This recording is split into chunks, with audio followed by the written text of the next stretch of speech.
Mrs খান, দয়া করে আমাকে ধন্যবাদ দিয়ে লজ্জা করবেন না। It's my duty. পেশেন্ট অনেক দুর্বল, পেশেন্টকে অনেক দুধ ডিম খাওয়াতে হবে, না খেলে বাচ্চাদের মতো জোর করিয়ে খাইয়ে দিতে হবে। এই কথাগুলো বলে হেসে ফেললেন ডাক্তার। যেন অনেক মজাদার কথোপকথন চলছে বর্তমানে। ডাক্তার চরিত্রে থাকা লোকটির যেন দায়িত্ব কিছুক্ষণ পরপরই হেসে একটা হাস্যকর পরিবেশ তৈরি করা। মিষ্টি কোমরে হাত দিয়ে বলে, মিষ্টির যখন দুধ খেতে ইচ্ছে করে না তখন বাপি জোর করে দুধ খাইয়ে দেয়। তাহলে মিষ্টির মা দুধ খেতে না চাইলে তখন কি বাপিও মিষ্টির মাকে মিষ্টির মতো দুধ খাইয়ে দিবে? প্রয়োজন পড়লে তাই করতে হবে। মিস্টার ফারিস খান, আপনার কিন্তু এখন ডিউটি ডাবল হয়ে গেল। বাচ্চার সাথে এখন বউকেও জোর করে দুধ খাইয়ে দিতে হবে। ডাক্তারের এমন কথা শুনে ফারিস কেসে ওঠে। সে হয়তো ডাক্তারের ভুল ভাঙাতে চেয়েছিল, কিন্তু রুমা খানের কথা শুনে থেমে গেল। রুমা খান বললেন, ফারিস, তুমি দ্রুত ওষুধ আনানোর ব্যবস্থা করো। ফারিস ভদ্র ছেলের মতো জি আচ্ছা বলল। অতঃপর হাঁক ছেড়ে নিজের ম্যানেজারকে ডেকে বলল, শফিক, এই শফিক, জি স্যার। ডক্টরকে গাড়ি অবধি পৌঁছে দিয়ে আসো এবং ওনার দেওয়া প্রেসক্রিপশন দিয়ে ওষুধগুলো নিয়ে আসবে। আচ্ছা। বলেই শফিক ডাক্তার সাহেব নিয়ে বাইরের দিকে চলে গেল। ডাক্তার চলে যেতে ফারিসকে মিষ্টিকে কোলে নিয়ে বলল, ডাক্তার বলেছে মিষ্টির মা একদম ঠিক হয়ে যাবে। এখন চলো মা, কিছু খেয়ে নিবে। আমি খাবো না। কেন? আমার মিষ্টির মাকে ওই দুষ্টু আন্টি এবং দুষ্টু জ্ঞানীরা মিলে অনেক কষ্ট দিয়েছে। তুমি সবাইকে গিয়ে পানিশ করে দাও বাপি। মিষ্টির কথায় সায় দিয়ে রুমা খানও বললেন, আজকে যা হয়েছে তা মোটেও ভালো হয়নি। আমি বুঝতে পারছি না ফারিস, মেয়েটা আর কত কিছু সহ্য করবে। ফারিস কোনো প্রকার উত্তর দিল না। সে নিষ্পলক অনন্যার দিকে তাকালো। মেয়েটার মুখশ্রীখানা কেমন ফ্যাকাশ হয়ে গিয়েছে। সে কোনো প্রকার উত্তর না দিয়ে নিচে নেমে গেল। নিচে নেমে সে দেখতে পেল জুই রেশমি খান এবং আরশের সাথে কথা বলছে ফিসফিসিয়ে। এনা টেবিলে বসেছিল। ফারিস দ্রুত নেমে পকেটে হাত গুজে জুইকে উদ্দেশ্য করে বলল, অভিকার অনুমতিতে আমার বাড়িতে এসেছিল জুই। আসলে ফারিস, আমি আসলে সবকিছু বলবো তোমাকে। জুই কথাটি বলেই থামলো। ফারিস দ্রুত এগিয়ে এসে জুইয়ের হাত ধরে তাকে এক প্রকার টানতে টানতে সদর দরজা দিয়ে বাড়ির বাইর করে দিল। গম্ভীর সুরেই বলল, তোমার মতো মেয়েদের মুখে এক্সপ্লেনেশন শোনার কোনো প্রকার ইচ্ছে নেই। তোমাকে যেন আমার বাড়ির সীমানায় কখনোই না দেখি, না হলে কালকে যেই থ্রেডটা দিয়েছিলাম তা কিন্তু রিয়ালিটিতে করব। তুমি আমাকে চিনো, I think better, so keep distance from my house, just go to hell. Faris, Faris আমার কথা তো শোনো। জুইয়ের কোনো প্রকার কথা শুনলো না ফারিস। মুখের উপর দরজা বন্ধ করে দিল। ফারিসের দারোয়ান জুইকে দেখে এগিয়ে এসে বলল, ম্যাম, আপনি বেরিয়ে যান, না হলে আমরা বাধ্য হব আপনাকে গার্ডস দিয়ে বের করাতে। জুই রাগে দুঃখে আঁখি জোড়ায় জল চলে আসলো। এতটা বাজেভাবে তাকে অপমানিত হতে হবে সে ভাবেনি। আজ অনন্যার বেডরুমে এবং সে বাড়ির বাইরে তার সমস্ত রাগ খুব অনন্যার প্রতি দ্বিগুণভাবে বাড়তে রইল। সে অপেক্ষা না করে দ্রুত বাইরে বেরিয়ে চলল। জুইকে বের করায় রেশমি খান ফারিসের দিকে এক প্রকার তেড়ে এসে প্রশ্ন করল, তুমি কেন আমার ভাগ্নিকে এভাবে বের করে দিলে ফারিস?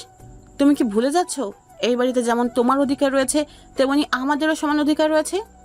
ওহো রিয়েলি? আপনি আজ অধিকারের কথা বলছেন? Let me explain. First of all, এই বাড়ির 75% আমার এবং বাকি 25% গ্র্যানির। নিশ্চয়ই আপনাদের জানা আছে আপনার গুণধর ছেলে ব্যবসার হাল ধরে বাড়িটা পুরো বাড়ি নিলামে তুলে ফেলেছিল। তখন আমি আমার ব্যবসার পয়সা দিয়ে বাংলাদেশের কোম্পানিগুলো কিনেছিলাম। আপনারা আমার আশ্রয় থাকেন, আমি নই। আজ জুইকে বের করে দিয়েছি, দরকার পড়লে কালকে আপনাদেরকেও বের করে দিতে আমার বিন্দুমাত্র হাত কাঁপবে না। So keep silent. ফারিসের কথা শুনে রেশমি খান দমে যায়। ফারিস উপরে চলে যেতে যেতে আরশকে উদ্দেশ্য করেই বলে, আজ থেকে তোমার 10 দিনের জন্য হাত খরচ টোটালি বন্ধ। হোয়াট হ্যাপেন উইথ ইউ ভাইয়া? তুমি আমার হাত খরচ বন্ধ করে দিলে? একদম। এই বস ড্রামা করার আগে যদি ভাবতে তাহলে এমন কিছুই হতো না। তুমি সামান্য একজন সার্ভেন্টের জন্য আমাদের এইভাবে অপমান করছো ভাইয়া? উনাকে শুধু তোমরা অপমান করনি, বরং বারবার উনার সাথে আমার নামটাকে জড়িয়ে আমাকেও অপমান করেছো। এর জন্য জুয়ের সাথে সাথে তোমাদের প্রত্যেককে আমি বাড়ি থেকে বের করে দিতে পারি, কিন্তু শুধুমাত্র গ্র্যানির জন্যে থেমে গেলাম। তাছাড়া আমার মেয়ে ওনাকে নিজের মা মনে করে। আমার মেয়েকে উনি নিজের মেয়ের মতো আগলে রাখছেন, ভালোবাসা দিচ্ছেন। সেই হিসাবে ওনার প্রতি কিছুটা হলেও আমার মনে সম্মান জন্মেছে। যতই শত্রুতা থাকুক, কিন্তু আমার মেয়ের জন্যে হলেও ওনার প্রতি আমার একটা রেসপেক্ট থাকবেই। কথাটি বলেই উপরে চলে গেল ফারিস। অপর পাশ থেকে সবকিছু শুনেছেন রুমা খান। তার অধরের অজান্তেই মুচকি হাসি ফুটে উঠে তিনি আনমনি বলে ওঠে, আমার নাতির মনের বরফ তবে গলেছে। রাত প্রায় 11:30 বাজে। মিষ্টিকে অনেক বুঝিয়ে শুনিয়ে তাকে ঘুম পাড়িয়ে এসেছে ফারিস। নিজের ঘরের পাশের ঘরেই ছিল অনন্যা। ফারিস কি মনে করে যেন নিজের ঘরের দিকে না গিয়ে অনন্যার রুমের দিকে পা বাড়ালো। অনন্যা এখনো অজ্ঞান হয়ে আছে, কিন্তু ডক্টর তো বলেছিল অনন্যার জ্ঞান রাতে ফিরে আসবে। ফারিস তখনই খেয়াল করলো অনন্যার হাত পা নড়ছে। সে অধর নাড়িয়ে কিছু বলতে চাইছে। ফারিস দ্রুত অনন্যার দিকে এগিয়ে বলল, মিস অনন্যা, আপনি ঠিক আছেন? অনন্যার জ্ঞান ফিরছে কিছুটা। ফারিস ভাবলো করিমাকে ডেকে পাঠাবে, হয়তো অনন্যার এখন করিমাকে প্রয়োজন। ফারিস চলে যেতে নিলে পেছন থেকে অনন্যা ফারিসের হাত আঁকড়ে ধরে কম্পিত গলায় বলল, তুমি বড্ড নির্দয়, কেন বারবার ছেড়ে চলে যাও? আমার খুব ভালোবাসার প্রয়োজন, আমাকে ভালোবাসবে একটু। অনন্যা ফারিসের হাত ধরে ক্রমাগত বিড়বিড় করেই যাচ্ছে। ফারিসের হাত শক্ত করে আঁকড়ে ধরে আছে, যেন ছেড়ে দিলেই ফারিস পালিয়ে যাবে। ফারিসের কানে এখন অব্দি ভালোবাসার শব্দটি বেজে যাচ্ছে।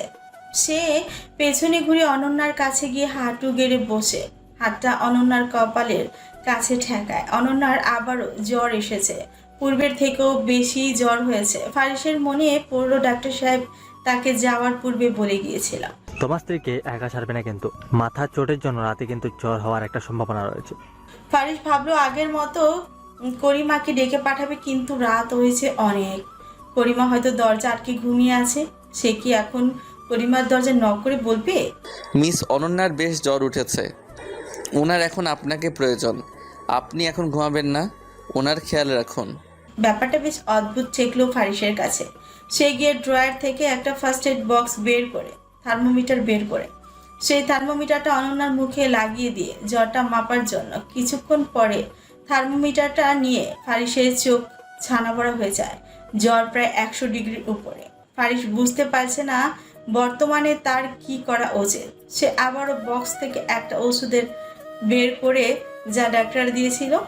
তিনি বলে গিয়েছেন জ্বর বেশি হলে যেন ট্যাবলেটটি অনন্যাকে খাওয়ানো হয়, তাহলে আস্তে ধীরে জ্বরটা কমে যাবে।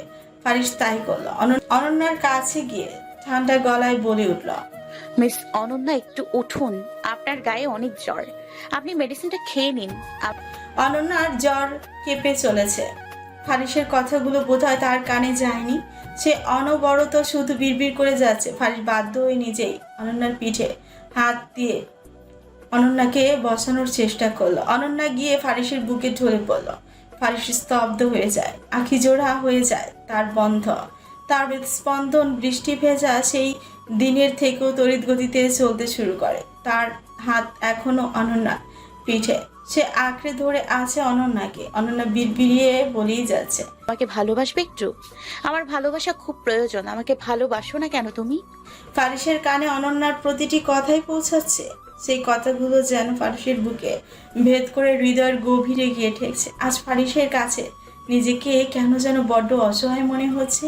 সে বুঝতে পারছে অনন্যা বর্তমানে নিজের মধ্যে নিয়ে থাকলে বোধহয় এতক্ষণে লজ্জায় জড়সড় হয়ে যেত। হয়তো মুখশ্রী খানা টকটকে লাল হয়ে যেত। ফারিস খেয়াল করছে লজ্জায় সেই মুখশ্রীখানা অধিকতর সুন্দর হয়ে ওঠে।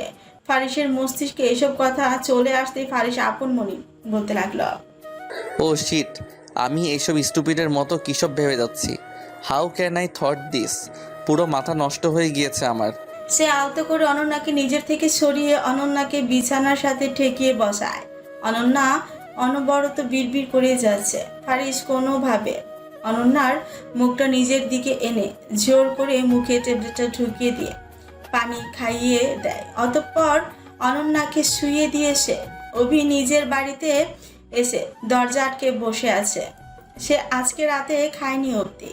তার মা দরজায় অনেকক্ষণ নক করেছেন এবং বারবার জিজ্ঞেস করেছে, অভি, কি হয়েছে তোর? আজকে তো তোর জুইকে নিয়ে আসার কথা ছিল।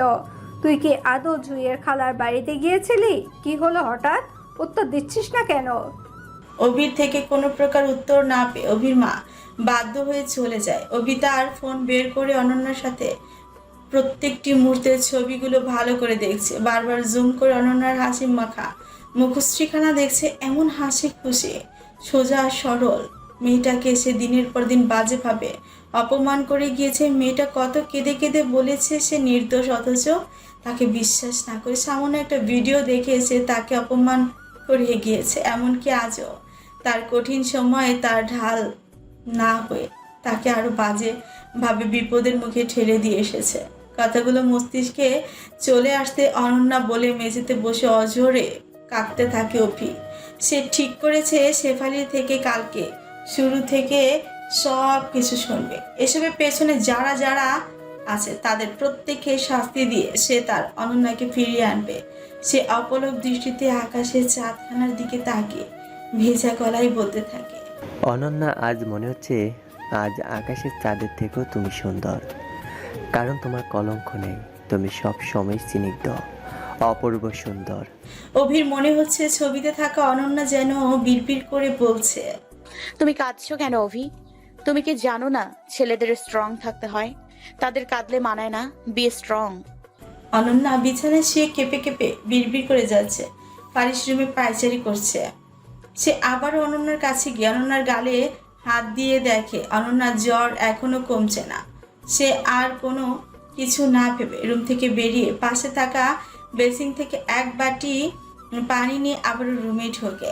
রুমালটা বের করে অনন্যার কাছে বসে। অতঃপর রুমালটা পানিতে ভালো করে ভিজিয়ে অনন্যার কপালে জল পট্টি দিতে থাকে। মিষ্টির যখন জ্বর হয় তখন সে ঠিক এভাবেই মিষ্টির পাশে বসে সারা রাত মিষ্টির কপালে জলপট্টি দিতে থাকে। ফারিস সারা রাত ধরে অনন্যার কপালে অনবরত জলপট্টি দিতে থাকে পাশে বসে। একটা সময় ভোরের দিকে সে চেয়ারে হেলান দিয়ে ঘুমিয়ে পড়ে। রুমা খান ফজরের নামাজ পড়ে অনন্যাকে এক পলক দেখতেই এসে নিজেই অবাক হয়ে যায়। অনন্যা ফারিসকে আঁকড়ে ধরে ঘুমিয়ে আছে বিছানায়। অপরদিকে ফারিসও অনন্যার হাত ধরে চেয়ারে ঘুমিয়ে আছে। খাটের পাশে থাকা জলপট্টির পানি ভরা বাটি দেখে রুমা খানের বুঝতে বাকি নেই ফারিস নিজে সারা রাত জেগে অনন্যার সেবা করেছে। রুমা খান বুঝতে পারছেন কালকের ঘটনার পর অনন্যার অবস্থার জন্য মনে মনে বেশ অপরাধ বোধে ভুগছিল ফারিস। তাই বলে যাকে শত্রু ভেবে বাড়িতে এনেছিল তাকে সারা রাত জেগে সেবা করলো। আদৌ শুধুমাত্র অপরাধ বোধের জন্য নাকি ফারিসের মনেও নানা রকম অনুভূতি ঘিরে ধরেছে অনন্যাকে নিয়ে? কথাগুলো মস্তিষ্কে আসতে মুচকি হেসে ফেললেন রুমা খান। সে ভাবলেন অন্য কেউ যদি এখন দুজনকে একসাথে দেখে ফেলে তাহলে তিলকে তাল বানিয়ে ফেলবে। রুমা খান ঝাঁকিয়ে ফারিসকে ডাকতে থাকে। রুমা খানের ডাক পেয়ে ফারিস তড়িৎ গতিতে উঠে গিয়ে বলে, দাদি, তুমি এখন? হ্যাঁ আমি। তা এখানে কি হয়েছিল? আসলে দাদি, এখন অনন্যার হাতটা ছেড়ে দিয়ে নিজের রুমে যাও। এভরিথিং ইজ ওকে নাও।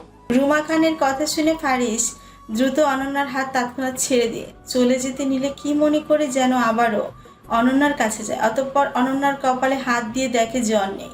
অনন্যার জ্বর কমে গেছে বিদায় ফারিস স্বস্তির নিঃশ্বাস ফেলে দ্রুত চলে যায়। নাতির এমন কাণ্ডে রুমা খান অবাক না হয়ে পারেন না। তিনি ফের হেসে ওঠেন, যেন বর্তমানে নায়ক নায়িকার মজাদার সিকুয়েল চলছে। সকালে অফিসের জন্য রেডি হয়ে ফারিস ডাইনিং টেবিলে বসে। সেখানে তার কাকাও বসেছিল। তিনি খাওয়ার মাঝে হুট করে বলে উঠল, 2-1 দিনের মধ্যেই ভাই দেশে আসছে। ঘুমন্ত অনন্যার দিকে নিষ্পলক তাকিয়ে রয়েছে ফারিস। নিষ্পাপ সুন্দর মুখশ্রী মেয়েটার কালকে রাতের পর থেকে এক বাজে অভ্যাস হয়ে গিয়েছে ফারিসের। তা বাজে নাকি অদ্ভুত অভ্যাস তা ঠিক বুঝে উঠতে পারছে না। অনন্যার ঘুমন্ত মুখশ্রীর দিকে তাকালে তার সমস্ত ক্লান্তি নিমিষেই দূর হয়ে যায়। আজ যখন নিজে তার কাকার খালেদ খানের থেকে শুনল তার বাবা রাশেদ খান প্রায় 5 বছর পরে আবারও দেশে ফিরছে, তখনই তার মেজাজটা বিগড়ে গেল। সে খাবার টেবিলে থাকা খাবারগুলো এক প্রকার ছুঁড়ে ফেলে রাগে হনহন করে উপরে চলে গেল। কিছুক্ষণ সবকিছু নীরবে মতো পরিদর্শন করলেও খালেদ খান তখন রুমা খান তার ছেলের কাছে এসে বলেন, তুমি এক্ষুনি কেন বলতে গেলে যে রাশেদ আসছে? তুমি কি জানো না যে কয়দিন রাশেদ থাকবে সেই কয়দিন তো বাড়িতেই থাকবে না আমার নাতিটা। দেখবে এক্ষুনি বাড়ি ছেড়ে গেল বোধহয়। তার মানে কি মা? তাই বলে কি ভাই আসবে না? তোমরাও ভাইকে দেখার ইচ্ছে করে না, তাই না? হ্যাঁ, ইচ্ছে করেই। তাহলে আগে জানলেও কি বা পরে জানলেও কি, ভাইয়া আসার খবর এমনি পেয়ে যাবে ফার্সি, তখন তুমি তাকে চাইলেও আটকাতে পারবে না। ছেলের কথা শুনে রুমা খান হতাশার দীর্ঘশ্বাস ফেলে। ফারিস উপরে উঠে আশেপাশে যা পায় তাই ছুঁড়ে ফেলতে থাকে। রাশেদ খান নামক লোকটি আবারও দেখতে হবে তাকে ভেবে কঠিন কেমন গা শিউরে ওঠে তার ঘৃণায়। ফারিসের ভাষ্য মতে লোকটা আগেও জঘন্য ছিল, এখনো আছে, এমনকি ভবিষ্যতেও থাকবে। এত রাগ ক্ষোভের মধ্যেও ফারিসের নজর যায় ঘুমন্ত অনন্যার দিকে। তখন সে স্থির হয়ে যায়। সে আরেকটু এগিয়ে অনন্যার রুমে ঢুকে অনন্যার কাছে গিয়ে অনন্যার কপালে হাত দিতে চাইলে তখনই চট করে আখি জোড়া খুলে ফেলে অনন্যা। অনন্যাকে বড় বড় চোখ করে ফারিসের দিকে তাকিয়ে থাকে। ফারিস হালকা করে হেসে দ্রুত সরে যায়। অনন্যা বিছানায় বসে নিজের ওড়না ভালো করে জড়িয়ে আশেপাশে অবস্থান বোঝার চেষ্টা করে। সে বিলাসবহুল একটি ঘরের বিছানায় রয়েছে, যেই রুমটা ফারিসের রুমের পাশে। কিন্তু সে কি করে এলো? সে তো রাস্তায় চলে গিয়েছিল, তখনই একটা ট্রাক তার দিকে তেড়ে আসে। কিন্তু তারপর কি হলো? ফারিস অনন্যার মুখশ্রী দেখে স্পষ্ট বুঝতে পারছে আসলে অনন্যা কি ভাবছে। ফারিস পকেটে হাত দিয়ে গম্ভীর সুরে বলল, মিস অনন্যা, আমি জানি আপনি আসলে কি ভাবছেন, কিন্তু আপনি কি ভেবে দেখেছেন আপনি আসলে কি করছিলেন? কোনো সেন্স আছে আপনার? আমি ঠিক সময় না আসলে কি হতো? হ্যাঁ, নিজের রাগকে নিয়ন্ত্রণ করতে না পেরে মেইন রোডে চলে গেলেন দৌড়াতে দৌড়াতে। সেখানে ট্রাকটা যেই গতিতে আপনার দিকে ধেয়ে আসছিল, একটুর জন্য আপনি বেঁচে গেছেন। ফারিসের কথার মাঝে চেঁচিয়ে বলে অনন্যা জবাব দিল, তো মরে যেতে দিতেন আমায়, কেন বাঁচিয়েছেন? ও হ্যাঁ, কি যেন পুরনো প্রতিশোধের খেলা খেলছেন আপনি। সেই খেলা তো আর খেলতে পারতেন না। আমি যদি এত সহজেই মরে যাই তাহলে তো আপনার মজা শেষ, আপনার আনন্দ, আপনার এনজয়মেন্ট তো আমাকে তিলে তিলে মরতে দেখার মধ্যে বেশি রয়েছে। অ্যান্ড ফার্স্ট অফ অল, আমি রাগে নই, দুঃখে আফসোসে কালকে বেরিয়ে যেতে বাধ্য হয়েছিলাম মিস্টার ফারিস খান। নিজের চরিত্রের পর দিনের পর দিন এমন নিকৃষ্ট অপবাদ আমি মেনে নিতে পারছি না। আমিও মানুষ, আপনার প্রতিশোধের জন্য আপনি দিনের পর দিন আমাকে আপনার নোংরা গেমে জাস্ট ইউজ করে যাচ্ছেন। আমি আর পারছি না, জাস্ট পারছি না। বলি জোরে জোরে শ্বাস নিতে থাকে অনন্যা। তার মধ্যে জমে থাকা সমস্ত দুঃখ, ক্ষোভ, কালকের করা প্রতিটি অপমানের জন্য জমে থাকা রাগ সব কিছু সে ফারিসের উপর উগড়ে দিয়েছে। অদ্ভুত বিষয় হলো ফারিস সবকিছু শুনলো শান্তভাবে, অথচ সে কোনো প্রকার উত্তর দিল না। সে কোনো প্রকার জবাব না দিয়ে বেরিয়ে গেল। ফারিস বেরিয়ে যেতেই হাঁটু গেড়ে বসে কাঁদতে থাকে অনন্যা। তার ধারণা মতে আজ বোধহয় সে মরেই গেলে সবকিছু শান্ত হয়ে যেত, এত অত্যাচার অপমানের অবসান ঘটত। তার ভাবনার মাঝে রুমা খান রুমে ঢুকে বললেন, দিদিভাই কেমন লাগছে শরীরটা? অনন্যা সঙ্গে সঙ্গে নিজের অশ্রু মুছে বলতে লাগলো, দাদি আপনি এই সময়?